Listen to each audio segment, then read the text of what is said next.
Alright, welcome back to High-Speed Torah. Last episode, we talked about birth, babies, and why humans are basically holy miracles wrapped in biological chaos.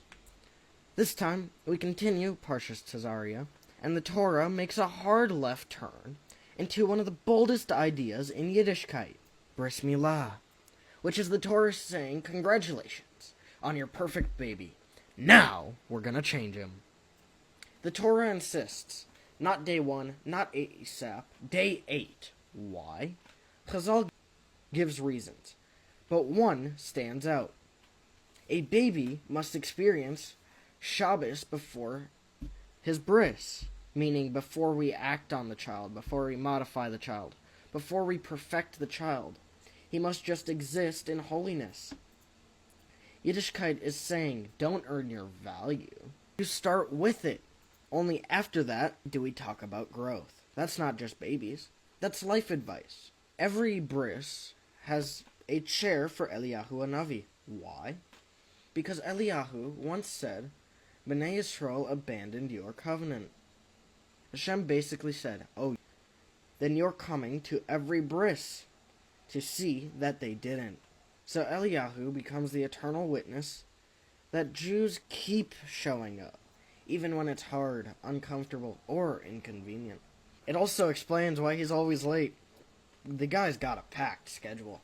Then comes the greatest philosophical smackdowns in Jewish history. The Roman governor, Turnus Rufus, asks Rabbi Akiva whose work is greater, God's or man's. Rabbi Akiva says man's, which is a wild answer. Turnus Rufus says, so you think humans improve on God's creation? Then why do you circumcise? Are you saying God made a mistake? Rabbi Akiva, however, doesn't argue philosophy. He brings bread. He said, what's better, wheat or bread? Turnus Rufus says bread. Rabbi Akiva says exactly. God made wheat, humans make bread. That's the point. Yiddishkeit doesn't not believe the world was created finished. It was created ready. Bris Milah is not fixing a flaw. It's about declaring human beings are meant to participate in creation. You are not here to preserve the world like a museum. You are here to develop it like a workshop, including yourself, your character, your potential. You are not broken, but you're unfinished, and Hashem likes it that way.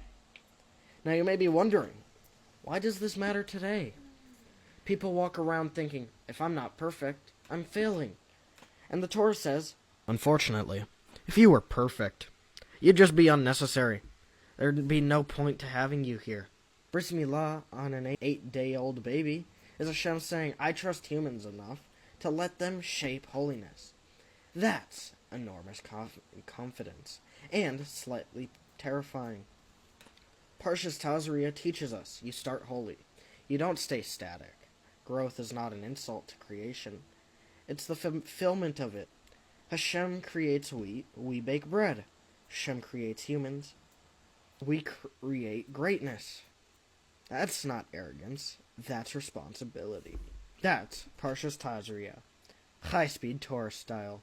Fast, deep, and just uncomfortable enough to mean something. That's it. Thank you for listening, and goodbye.